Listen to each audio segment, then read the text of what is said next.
Eh bien, bonjour à tous, on se retrouve pour un nouveau point météo pour parler du temps qui est attendu pour cette semaine. Entre passages nuageux, encore pas mal de précipitations à attendre avec toujours ce risque d'inondation, risque de tempête et refroidissement pour la fin de semaine. On y revient dans cette vidéo.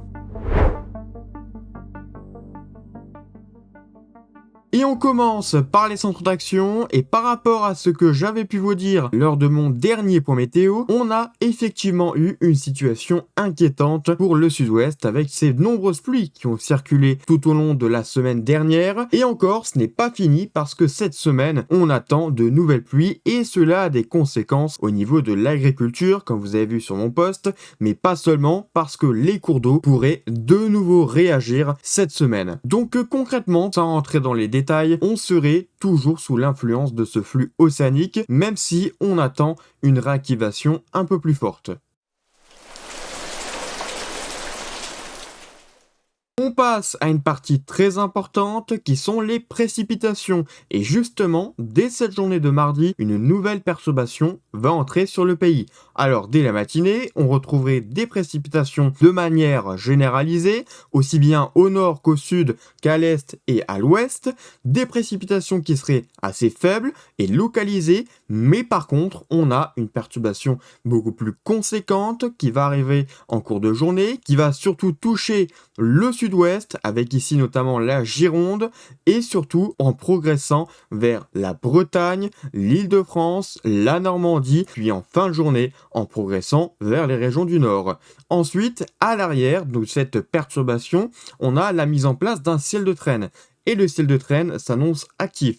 Entre coups de tonnerre, possibilité de phénomènes tourbillonnaires, l'ambiance va être très agitée lors de cette journée de mardi sur la France. Pour la journée de mercredi, en matinée, on aurait encore les restes de la perturbation de la veille avec le ciel de traîne. Localement, encore quelques coups de tonnerre.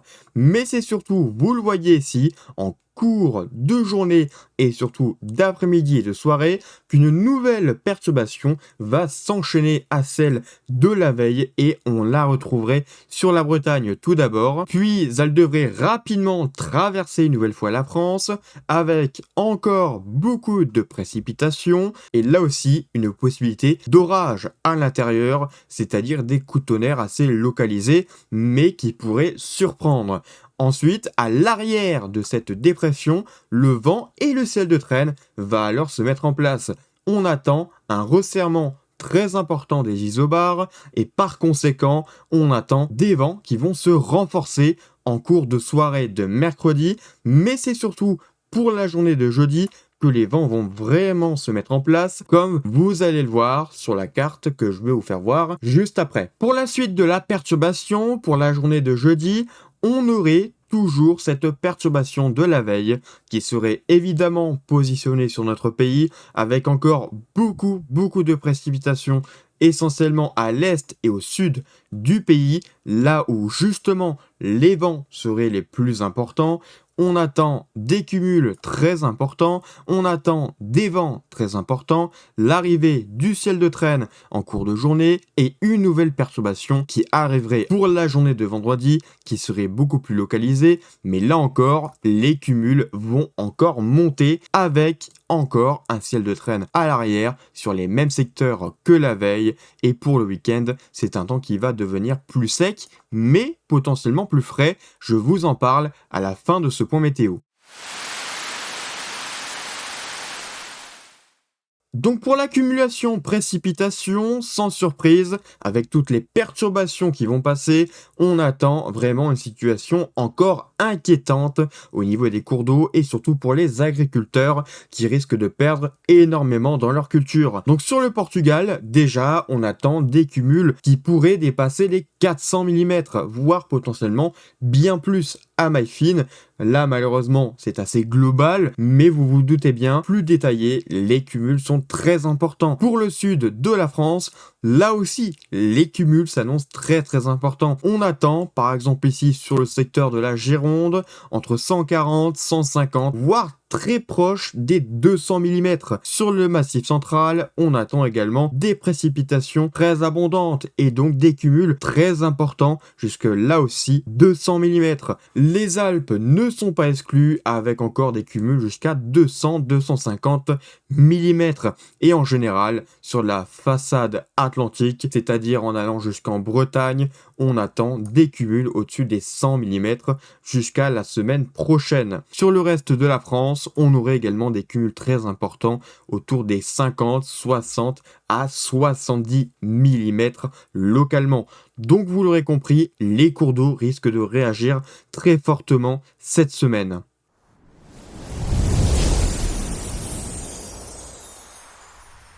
Mais dans toute cette agitation, il y a aussi des bonnes nouvelles. Et là, c'est le cas de la neige sur les massifs.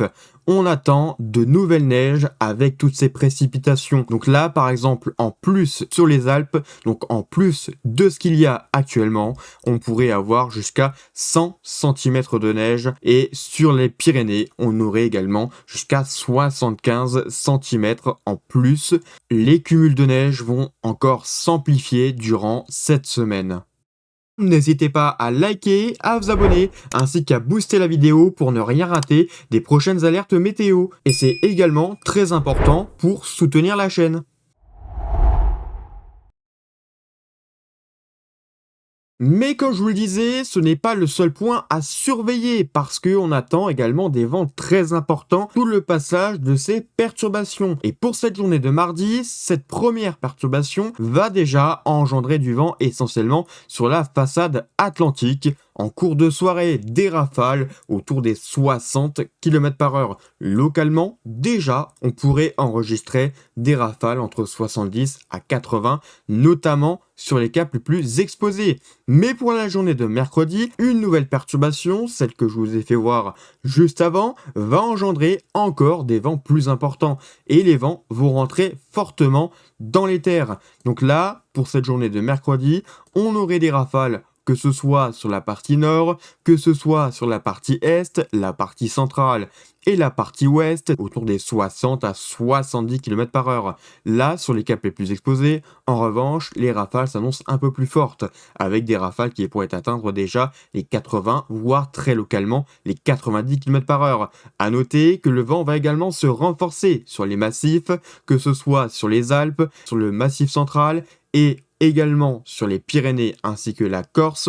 On attend des vents sur les massifs, c'est-à-dire en hauteur, jusqu'à 70, 80, 90, 100 et déjà 120 km/h localement. Mais le plus important, et c'est pour cela que je vous ai parlé de risque de tempête, c'est surtout pour la journée de jeudi. Et les vents vont vraiment fortement se renforcer. Déjà, du côté de la Gironde, on va avoir un creusement très important de cette dépression et donc des vents qui vont fortement rentrer dans les terres. Déjà, sur les côtes, on aurait des rafales entre 100 à 120, voire 130, 140 km/h.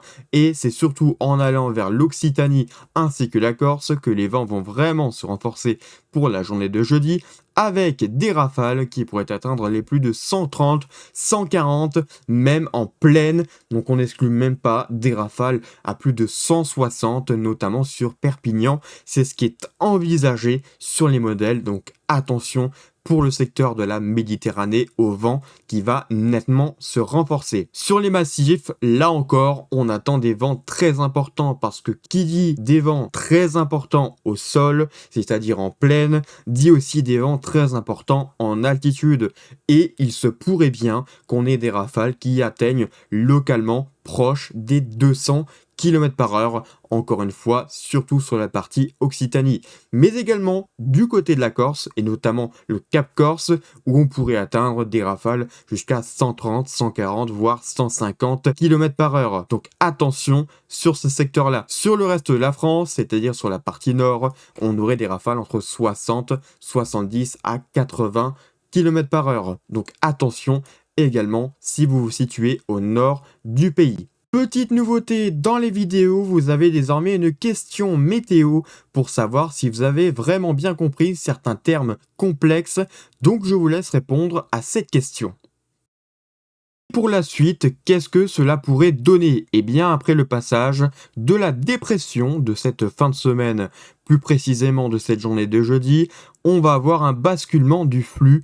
Effectivement, on va avoir l'arrivée d'un flux de nord-ouest et par conséquent une baisse des températures. Maintenant, à savoir s'il y aurait le retour de la neige en pleine ou si ça serait un froid sec qui ne serait pas mélangé aux précipitations. Donc ça, c'est une question qu'on y reviendra lors d'un post dans le courant de la semaine, mais en tout cas ça serait très temporaire parce que directement après le week-end on aurait l'arrivée de conditions soit plus anticycloniques, soit une nouvelle fois un flux océanique.